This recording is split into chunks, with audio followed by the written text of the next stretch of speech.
Sir, தமிழகத்தை பொறுத்தவரையிலும் அதிமுக திமுக என்ற நிலை மாதிரி இன்னைக்கு தமிழக வெற்றி கழகம் விஜய் ஒரு முக்கிய பங்கு இந்த தேர்தலை வகிப்பாரு. அதை எப்படி எதிர்கொள்ளுங்க? எங்க முக்கிய பங்கு வந்தா தானே தெரியும். சும்மா உங்க பத்திரிகை ஊடகத்தையும் அப்படி போட்டு அந்த என்ன ரேட்டு ஏறுது, டிபிஆர் ரேட் ஆகிறதுக்கு அதை போட்டு காட்டிட்டு இருக்கிறீங்க. என்னங்க இருக்குது, என்ன பண்ணாங்க சொல்லுங்க பார்க்கலாம். இந்த ஆட்சி இப்போ நான் இவ்வளவும் சொன்னேன். இன்னைக்கு அதிமுக பொன்விழா கண்ட கட்சி, 31 ஆண்டுகளும் தமிழகத்தில் ஆட்சி புரிந்த கட்சி. மத்திய அரசிலிருந்து மாநில அரசு என்னென்ன திட்டங்களை கொண்டு வந்து நிறைவேற்றி அதன் மூலமாக தமிழகம் எந்த அளவுக்கு உயர்ந்திருக்குன்னு நாங்கள் பளிச்சுன்னு சொல்றோம். அதெல்லாம் சொல்ல முடியும், சொல்லுங்க என்னன்னு சொல்லுங்க பார்க்கலாம். என்ன சொல்லல, கூட்டம் ரசிகர் கூட்டம் வரத்தான் செய்யும். ஒரு அது நிறைய அவர் சிறந்த நடிகர், அது எந்த மாற்று கருத்தும் கிடையாது. ஆனா சிறந்த அரசியல்வாதி நாங்க தான். மக்களுக்கு சேவை செய்தோம்னா நாங்க தான் இது வரைக்கும் மக்களுக்கு குரல் கொடுத்துட்டு இருக்கிறோம். இந்த ஆட்சி எழுத்து கூட பேச முடியல, அது வரைக்கும் திரைப்படத்தில் நடிச்சுட்டு தான் இருந்தாரு. இப்பதான் வெளியில் வந்திருக்கிறாரு. நான் இந்த பொதுநாளைக்கு 1974 வந்தேன். 51 ஆண்டு காலம் ஆகிப்போச்சு. 51 ஆண்டு காலம் மக்களுடைய பிரச்சனையை நாங்கள் அணுவு நிதியாக தெரிஞ்சிருக்கிறோம். ஒரு சாதாரண பிரச்சனைக்கே சாதாரண பிரச்சனை இல்லை, அது மிகப்பெரிய கடுமையான பிரச்சனை தான். அது தவறு, நான் சொன்ன வார்த்தை. இன்றைக்கு 41 உயிர்கள் இழந்து விட்டோம். என்ன நடந்திருக்க வேணும்? யாருக்காக உயிரிழந்தார்கள்? அவரை காணதா, அவருடைய கூட்டத்தை, அவருடைய பேச்சை கேட்பதற்காக வந்த கூட்டம். என்ன பண்ணிருக்கோம்? நேரடியாக அங்கே போயிருக்கோம். நாங்களாம் ஓடல. நாங்கள் எந்த கட்சி அந்த கட்சின்னு பார்க்கல. எமதிக்க முடியாத உயிர் 41 போயிட்டு. பாவம், பரிதாபம். இந்த குடும்பம் எந்த நிலையில் இருக்கும்? அவர்களுக்கு எங்களால் முடிஞ்ச ஆறுதல் சொல்லலாம். அந்த ஆறுதல் கூட உங்களால் சொல்ல முடியலையே. அப்புறம் கட்சி நடத்தி என்ன செய்ய போறீங்க? இதே அம்மா இருந்தது. அம்மா இருக்கும்போது சுனாமி வந்தது, அதிகாரிகள் எச்சரிச்சாங்க. அதையும் மீறி கடலுக்கு போய் பார்த்தாங்களா இல்லையா? உடனே ஓடோடி பார்த்தாங்களா இல்லையா?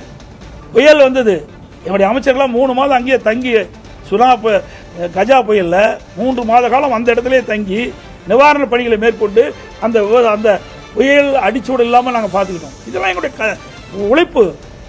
ஒரு அரசாங்கம் எப்படி இருக்கணும் என்பதற்கு முன்மாதிரியாக அரசாங்கம் அதிமுக அரசாங்கம். எதையுமே செய்யாம திரைப்படத்தில் இருக்க வரைக்கும் சம்பாரிச்சிங்க. விட்டுட்டு வந்தீங்க. நான் பல்லாயிரக்கணக்கு கோடி விட்டுட்டு வந்தேங்கிறீங்க. யாருக்கா விட்டுட்டு வந்தீங்க? இப்படிப்பட்ட ஒரு அரசியல் தாங்குவாரா சார்? அதெல்லாம் நான் சொல்லலை. நீங்க கேட்ட கேள்விக்கு நான் பதில் அவ்வளவுதான். தாங்குவாரா போவாரா, அதாவது அனுபவம் வேணும். இது சாதாரண விஷயம் இல்லை. இன்னைக்கு என்னாச்சு? திட்டமிடாம போன காரணத்தால தான் 41 உயிர்கள் நம்ம பலி கொடுத்துருக்கோம். சாதாரண விஷயம் இல்லைங்க. 41 குடும்பம் இன்னைக்கு அனாதி ஆயிடுச்சு இல்ல?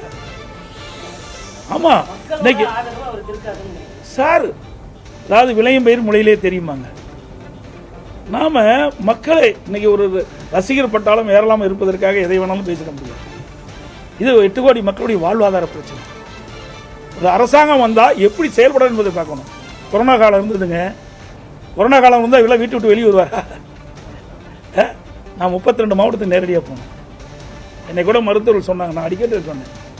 ஆனால் நான் 15 மாவட்டத்துக்கு போயிட்டு 16ஆம் மாவட்டம் திருச்சிக்கு போகும்போது பாமக தலைவர் அவர் பிரமாதமாக விவசாயி என்று பேசிட்டு இருந்தார். ஒரு வாரம் கழிச்சு அவர் கொடுத்திருந்தார். அந்த செய்தியெல்லாம் அவர்கிட்ட கேட்கணும்னு சொன்னேன். இறந்துட்டார். அருமையான உடல், 55-57 வயசு தான் இருக்கு. அப்படிப்பட்ட சூழ்நிலை கூட 32 மாவட்டம் நேரடியாக போனோம்.